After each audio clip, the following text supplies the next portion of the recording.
Okay guys, ngayon gagawin natin is Ford Focus EcoBoost. Kung di ako nagkakamali, 2016 model to. Ang problema nito,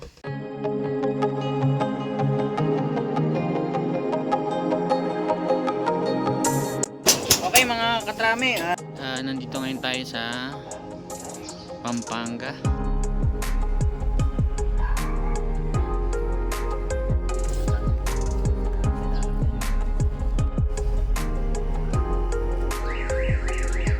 Idle air control malfunction. Test natin na may kuryente naman sa lahat ng ignition coil pati si spark plug. Okay guys, ayan, okay na. Matining na yung takbo. Ayan, nakalagay. God, cranking wala din no. May scan natin. Hindi pala may scan. I mean, kasi low voltage siya. Health 0, charge 0. Try mo natin mag jump start kasi yan nga 0 lahat. Ang gamitin natin dun sa sakyan natin. Kasi hanggat mababang voltahe nito, hindi to may scan. Kasi below 11 volts, kailangan 11 volts siya. Scan kasi in automatic scan ko, ayaw. Bali ang ginawa ko, sinelect ko yung kung anong model niya. Ito, ang daming fault code nyo. Front wiper motor. Ay, dito. Possible dyan. Check natin.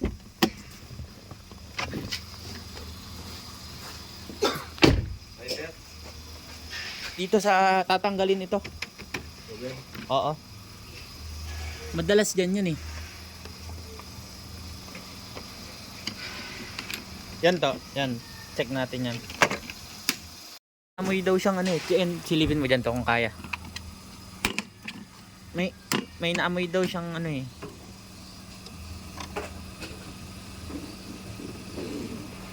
na baho, parang dagawari. Ito yung kanyang computer box, kung makikita nyo, basa ng langis. Hinahanap pa namin kung bakit, anong naging cause ng basa niya. Kasi ito, basang-basa siya. Langis-langis, ba't kaya basa ito? So, ano kaya naging cause? Dapat yung mga ano nga. Ang abos ng really?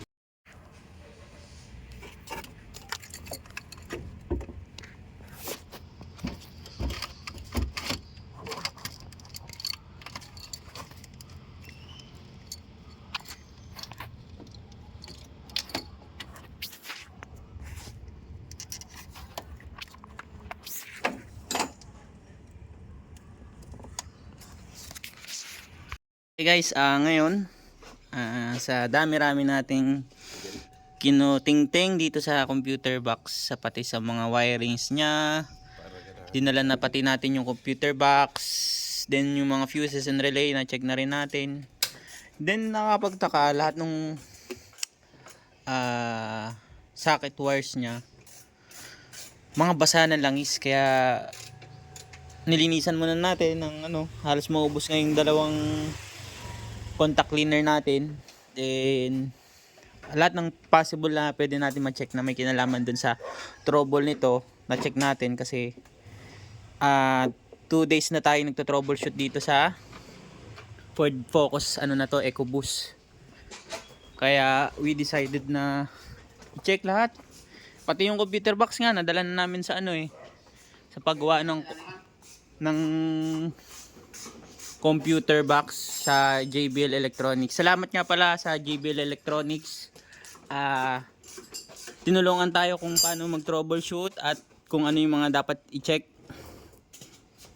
na pwedeng, kasi okay daw yung computer box nagbigay sila mga advices na possible problem. Yun. Kapag ka magpapagawa kayo sa kay JBL,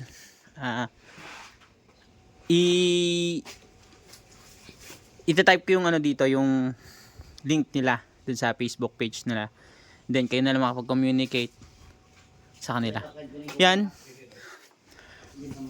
Ngayon kinakabit na lang natin kasi parang nahuli na natin yung problema nito. Kinakabit na lang natin yung mga ibang parts ng sasakyan. Buti na lang nakisama siya at na troubleshoot natin kung saan nagkakaproblema. Ituturo ko sa inyo kapag umandar na yung sasakyan. Tuturo ko saan natin nakita yung problem ng sasakyan. Yan, naikabit na natin to. Ngayon magi-start na lang tayo para matesting kung okay na siya. Ngayon, yan, punta tayo dito. Kasi kanina, yun nga, may lumalabas dito na engine service now. Yun yung lumalabas dyan.